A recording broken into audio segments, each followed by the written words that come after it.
Well, hello there. Welcome to 2025.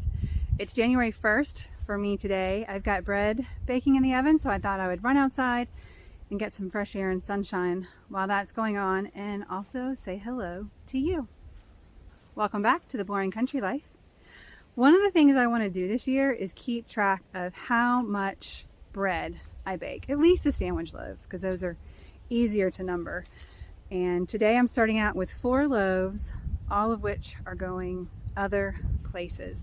At least 3 of them, plus maybe one of my frozen loaves, will go to a friend's house where we're going to be staying for the next few days. And I always like to bring plenty of food to feed the family and treat our friends. And the other loaf will go with us this evening to a New Year's Day party. I started a habit in my late 30s of always bringing a gift to anybody who was hosting something. When we have friends or neighbors or anyone that are hosting an event where lots of people are coming over, or even if it's just us, I always like to bring some kind of hostess gift. So throughout the year, as the seasons change and as what I have available changes, I bring different items. Sometimes it's a dozen eggs. Sometimes I'll bring produce from the garden. And then a loaf of bread is always a standby for me because I generally always have plenty of bread, either freshly baked or in the freezer. So because I like numbers and counting and comparing year to year, I want to count this year and see how many loaves of bread I bake all together. So I'm not going to count last week's because that was 2024, but I do have 5 or 6 loaves in the freezer for that. So today, on January 1st, we're just starting with 4 loaves. How many loaves of bread do you think I'll bake in a year? I usually do between 4 and 7 a week. I also wanted to keep a memory of some of the Christmas gifts that I got this year. And before we get into that, really, as Christians, we do realize that Jesus was not born in December. He was most likely born in the fall. We do acknowledge that it's a holiday the majority of the Christian world celebrates. I enjoy the lights. My husband enjoys everything about Christmas. I think everyone likes presents. And we have enjoyed the last 5 or 6, maybe 7 years of helping our children to learn to enjoy the spirit of giving. And one of the ways we have done that while staying in a budget and being debt-free is we use gift cards that we get from our air miles on our credit card. Don't get me started. We can talk about credit cards another time. But we reserve a gift card for the children. And some years it's Target. This year it was Lowe's. Somewhere where they can go into the store and find an item for each person in the family. Something thoughtful, something not expensive. It's usually between $15 and $25. And it's a fun way for them to participate and not just be receiving gifts the whole time, but to also have to be thoughtful about others, find something that's useful to them or helpful or funny, and wrap it up and give it. And so it's been fun seeing which of the kids are stressed out by the idea of having to buy presents, wanting it to be just the right item. Some of them love it, some of them don't. But they have to do it every year, and this way we do it actually at no cost to us and no cost to them. So I'm glad we've been able to do that. This year, Lowe's was the spot that we went to for our Christmas shopping. The kids were a little unsure about that, if they were going to find things, but they did a great job. Some of the items I got were usually gardening stuff that's pretty easy to find for Mom at Lowe's.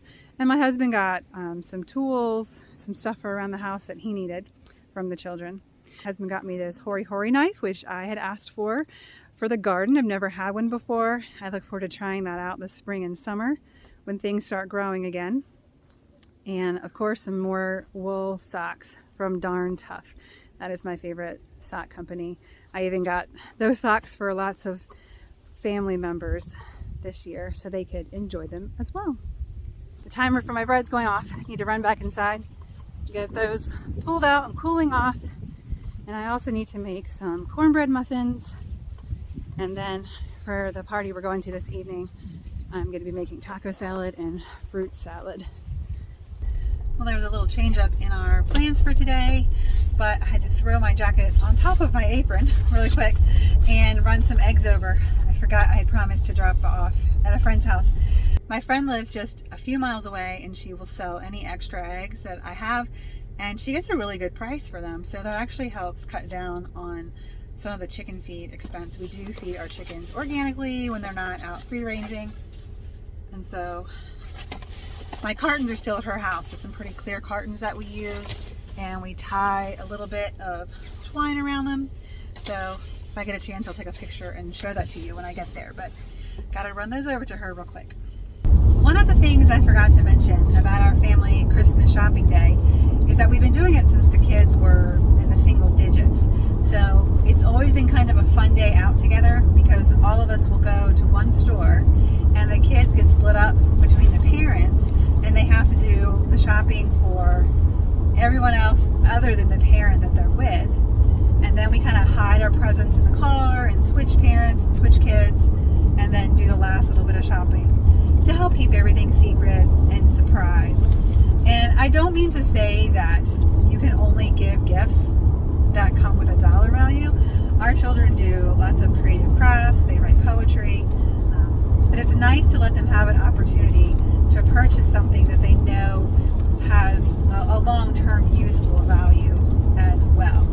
I don't remember all the items they've gotten over the years, but when their brother moved out a few years ago, it was neat watching them get things for his apartment, whether it was dishes or an electric blanket.